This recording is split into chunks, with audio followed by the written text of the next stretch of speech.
Ready to be martyred for Jesus? That could absolutely be your fate if the Noahide laws are enforced. On Wednesday, February 12th, the nascent Sanhedrin in Israel emailed this president to ask him to meet with them to discuss the International Divine Court for all nations. And in the same letter, they go on to explain that divine blessings are gained by following the Noahide laws. The blessings are that person receives a soul, is considered righteous, and receives a place in the hereafter.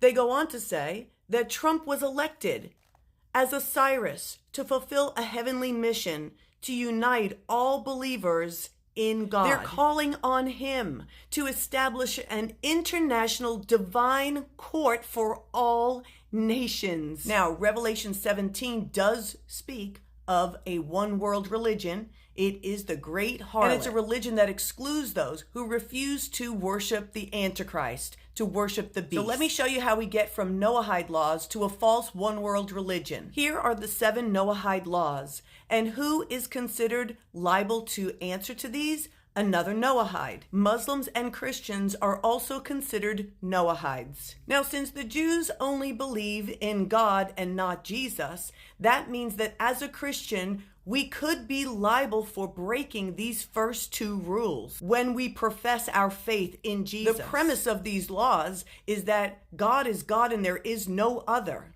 and that we as Noahides must disregard false gods.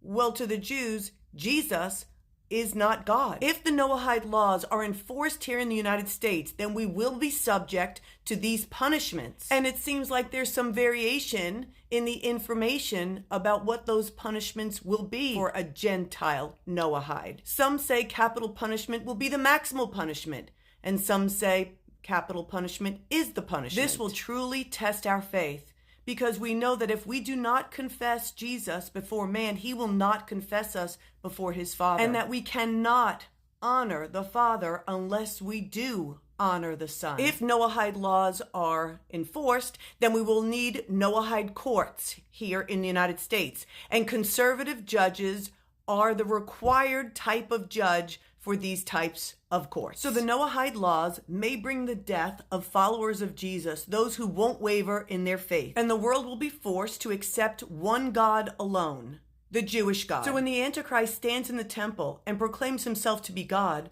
all worship will have to turn to him. And worship of anyone or anything else is punishable by unaliving. This is the terror reign of the Antichrist. Intention in your heart now that you will stand for Jesus no matter what the consequences.